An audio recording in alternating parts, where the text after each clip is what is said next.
자, 두 번째 내용, 공기가 들락날락해에 관한 내용으로 시작하겠습니다. 자, 그러면 이제 호흡에 필요한 기관들, 그 다음에 어떤 기능을 하는지 볼 텐데요. 자, 호흡에 필요한 그 기관들의 모임을 호흡계라고 하겠습니다. 자, 호흡계. 일단 호흡을 하려면 공기가 들어와야 되겠죠? 전 공기를 들어오게 할 때 그 입구가 되는 곳이 코일까요? 입일까요? 자, 코가 됩니다. 코.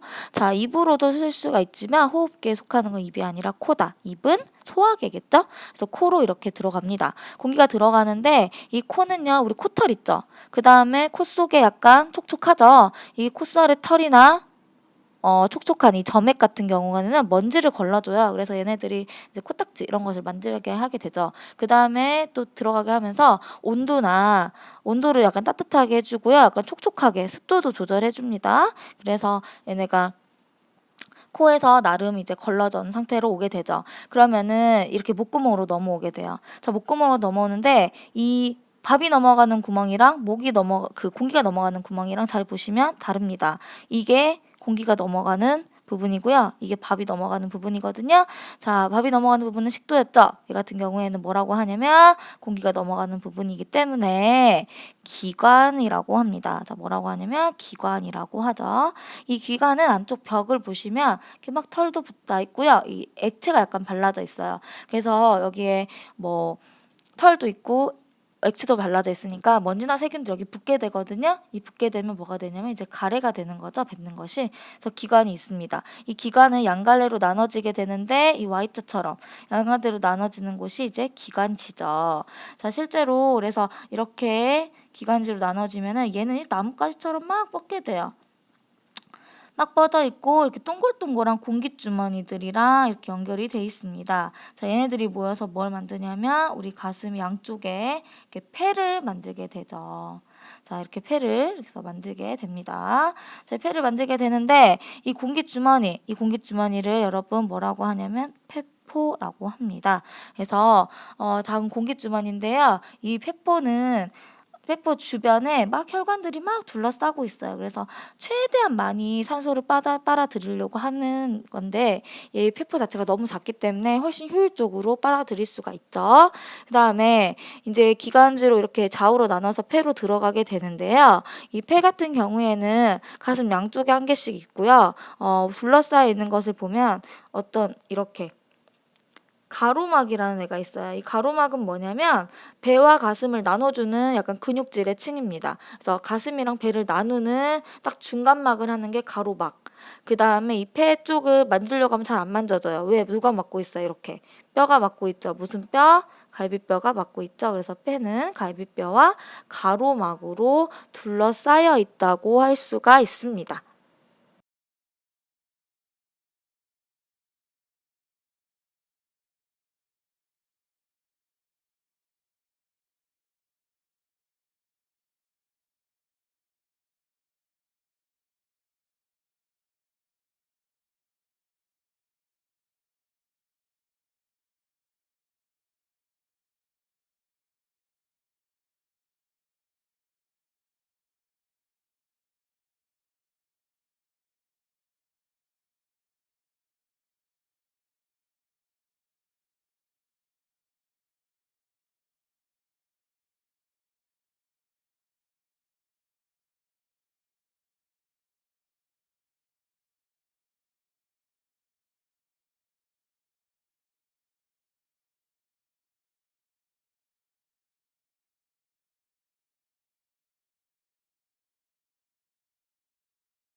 자, 이 부분 같은 경우에는 방금 선생님이 설명했던 건데요. 이거 교과서 부분이거든요. 그래서 잘 모르겠으면 교과서 보시면 되시고, 코, 기관, 기관지, 폐 이렇게 이 네 개를 가져다가 우리가 뭐라고 하냐면 호흡계라고 합니다. 그리고 아까 폐를 구성하는 게 뭐였냐면 폐포라고 했었는데 이 폐포의 모습이 여기 있어요. 이 폐포가 있으면 이 주변에 막 구멍 얘네들 보이죠? 자, 얘네들이 뭐예요? 얘네들이 혈관이에요, 혈관. 혈관들이 둘러싸고 있죠. 그래서 기체를 확실하게 쪽쪽 그 산소 필요한 것을 가져갈 수 있다. 자, 이게 기관의 그림인데요. 잘 보시면 이쪽에 섬모나 이렇게 점액이 있는 거 보이시죠? 이것에 의해서 공기가 들어가다가 여기 속에 있는 먼지 세균이 딱딱 달라붙게 되고 이것들이 모여서 가래가 된다는 거 아시면 되겠습니다. 자, 폐를 자세히 보면은 이 안쪽에 아까 기관지로 나눠져서 선생님 가지치기 이렇게 한다고 막 했었죠. 이 가지치기 막 하면은 얘네들이 폐포랑 연결이 돼 있는데 이 폐포의 그림을 확대시켜서 보면은 자, 이 동글동글한 이 공기주머니인데 이게 뭘 넓혀준다? 그렇죠. 표면적을 넓혀준다. 표면적을 넓혀줘서 효율적으로 산소를 빼앗아갈 수 있다. 산소를 기체 교환이 가능하다고 할 수 있습니다. 그러면 방금 호흡계라고 했는데 호흡이 어떻게 이루어지느냐? 실제로 여러분 폐는 근육이 없어요. 자, 근육이 없기 때문에 얘네는 스스로 운동할 수 없습니다. 근육이 없는 애들은 스스로 운동이 불가해요. 그러면 폐가 아까 이렇게 있으면 공기가 들어오잖아요. 공기가 이렇게 들어오면 폐가 이렇게 부풀었다가 다시 쪼물어들었다가 부풀었다가 쪼물어들었다 해야 되는데 근육이 없기 때문에 스스로 운동을 못하죠.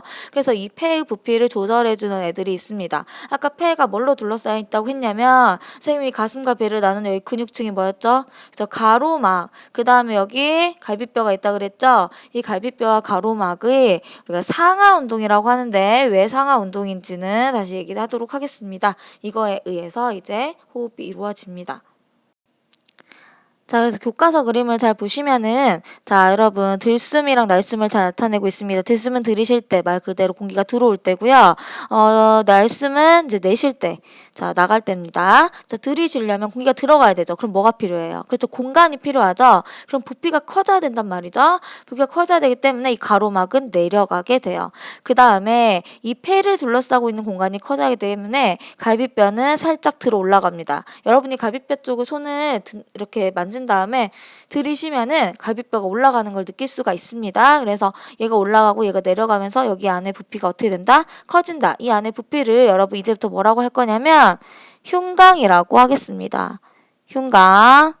자, 흉곽이라고 하면 이 흉곽을 이제 흉곽 안에 폐가 들어있는 거죠. 흉곽이 부피가 커지니까 갑자기 폐의 부피도 커지죠. 그러면 공기가 이제 들어오게 되는데 이게 들숨이죠. 자, 그럼 날숨은 무엇이냐? 자, 날숨이라는 거는 공기가 빠져나가기 때문에 이 공간을 없애면 돼요. 그러면 가로막이 올라가죠. 얘를 조이는 거야. 그 다음에 갈비뼈를 내려보냅니다. 그러면 흉곽의 부피 어떻게 된다? 자, 흉곽의 부피가 갑자기 줄어들고 그럼 폐의 부피도 어떻게 된다? 줄어드니까 공기가 있을 공간이 없죠? 그럼 공기가 이제 나가게 되는 거죠. 이게 날숨이 일어나는 원리라고 할 수 있습니다. 그래서 간략하게 보면 공기가 이제 코를 통해 들어오게 되고요. 그 다음에 기관, 기관지, 폐의 폐포 이런 식으로 이동하게 되죠. 자, 그러면 이 산소가 폐포 주위의 이제 모세혈관으로 가게 됩니다. 이 모세혈관으로 가는 원리는 뭐가 되냐면 확산인데요. 확산이라는 거는 많은 데서 적은 데로 이렇게 이동하는 거예요. 우리가 향수 같은 거, 향수를 딱 뿌리면 거기서만 냄새 나는 게 아니라 이 주변에 확실히 다 냄새가 나죠. 이런 거는 그 확산이거든요. 그래서 많은 쪽에서 적은 쪽으로 가는 산소가 당연히 폐포에 많기 때문에 이 주변의 모세혈관 쪽으로 넘어가는 역할을 해줍니다. 자, 그러면 이 산소를 싣고 모세혈관이 산소를 이 적혈구랑 만나게 해가지고 어디로? 결국에 조직 세포로 이동을 시켜줘야 돼요. 왜냐면은 실제로 이 산소를 사용하는 공간은 어디다? 조직 세포다. 왜? 선생님이 첫 번째 단원에서 호흡을 한 이유는 뭘 내기 위함이다? 저 에너지를 내기 위함이라고 했었죠? 그 에너지를 내려면 조직에 있는 세포들이 산소랑 영양소를 결합해줘야 됩니다. 자, 그 다음에 산소가 이제 모세혈관 조직세포로 가게 되고요. 드디어 소세포에서 영양소랑 산소가 만나서 이제 에너지를 내는 것이 이제 호흡의 마무리 단계라고 할 수 있겠죠. 자, 근데 우리 예전에 에너지 말고 또 뭐도 보냈었죠? 노폐물, 이산화탄소 또 물도 에너지가 배출했었죠. 그러면 여기서 배출한 이산화탄소 같은 경우에는 산소가 온 길을 그대로 따라가서 몸 밖으로 이제 나가게 되는 거죠. 자, 보시면 몸 밖에서 이제 공기가 쏙 들어오겠죠. 공기가 이제 막 들어옵니다. 이 들어오는 것이 이제 들숨이라고 할 수 있는데, 이 폐포 쪽으로 가서 이 폐포 주변에는 모세혈관이 선생님이 이렇게 둘러싸고 있다 그랬죠. 뭘 뺏기 위해서? 그쵸. 산소를 뺏어가기 위해서 둘러싸고 있습니다. 그럼 얘는 뭘 하겠어요? 그쵸. 산소를 뺏어가겠죠. 산소를 빼앗아 갑니다. 산소를 빼앗아 가죠. 그 다음에 이 산소를 싣고, 선생님 이제 O2라고 할게요, 산소를. 자, 산소를 싣고 쭉쭉쭉쭉 가죠. 어디까지 갑니까? 자, 일단 심장을 거칩니다. 여러분 순화에서 배웠지만 무조건 심장을 거쳐야 돼요. 심장을 거쳐가지고 다시 O2를 계속 싣고 가요. 어디까지 간다? 자, 조직세포로 갑니다. 자, 조직세포에 이 묻혀진 이 혈관으로 가서 이 부분에 막 조직세포가 있거든요. 그럼 세포를 그냥 그리는 거예요. 조직세포가 있으면 이 조직세포한테 O2를 막 버려요. 너 써라, 에너지 내라 하면서 막 버립니다. 자, 그럼 조직세포는 산소를 써가지고 영양소랑 만나게 해서 에너지를 냄과 동시에 뭘 우리가 배출한다? 그쵸? 이산화탄소, CO2, 이산화탄소 CO2죠. 이걸 배출합니다. 그럼 얘는 이 CO2를 가지고 다시 오게 돼요. 자, 얌전하게 다시 옵니다. CO2 그대로 가지고 오죠. 자, 심장을 거쳐가지고 또 그대로 옵니다. 자, CO2 가지고 막 가요. 어디까지 갑니까? 그죠? 폐까지 가게 되죠. 자, 폐까지 가서 폐포 근처에 가게 되면은 이 폐포에 이 CO2를 버려요. 얘가 산소를 가져가는 대신에 이 이산화탄소를 버리는 거죠. 그럼 이산화탄소는 이제 다시 밖으로 보내지게 되겠죠. 자, 이렇게 봤을 때 대표적으로 기체 교환이 일어나는 곳이 있습니다. 산소와 이산화탄소를 맞교환하는 곳이 이제 기체 교환이라고 할 수 있겠는데, 자, 이 기체 교환에다가 이름을 붙이게 되죠. 자, 몸밖이랑 폐랑 바깥이랑 어쨌든 교환을 하죠. 바깥이라 해서 외호흡입니다. 외호흡. 호흡 중에서 바깥이랑 교환을 한다. 자, 그러면 조직세포는 우리 눈에 보이지 않죠. 몸속 깊은 곳에 이렇게 들어간 것 같은데, 그럼 이 조직세포는 안쪽에 있죠. 여기서 일어나는 기체 교환을 뭐라고 하냐면 내호흡 이렇게 이야기를 하죠. 물론 외호흡과 내호흡을 뗄 수 없는 관계지만 이 호흡을 두 가지로 나눕니다. 그래서 외호흡은 폐포랑 이 모세 혈관 사이, 자, 내호흡은 조직세포랑 혈관 사이 이렇게 일어나는 기체 교환을 내호흡이라고 합니다. 그래서 간단히 정리하면은 이렇게 되겠습니다. 외호흡이랑 내호흡. 그래서 얘는 폐포랑 모세혈관이고 내호흡은 모세혈관이랑 조직세포 사이에서 일어난다. 그 다음에 이런 것들이 일어나는 원리는 확산이라고 할 수 있습니다. 양이 많은 곳에서 더 적은 곳으로. 그래서 확산에 의해서 기체 교환이 일어난다고까지 아시면 되겠습니다. 오늘 여기까지고요. 좀 길었죠? 자, 호흡계, 코, 기관, 기관지, 폐까지, 그 다음 구성, 얘네들이 하는 역할까지 아셔야 되고, 뭐 선생님 중간중간 얘기했던 것들, 이런 것들도 다 기억을 하셔야 돼요. 그래서 정리 잘 해오시고요. 학습지 하면서 모르는 거 질문하시기 바랍니다. 오늘도 수고하셨습니다.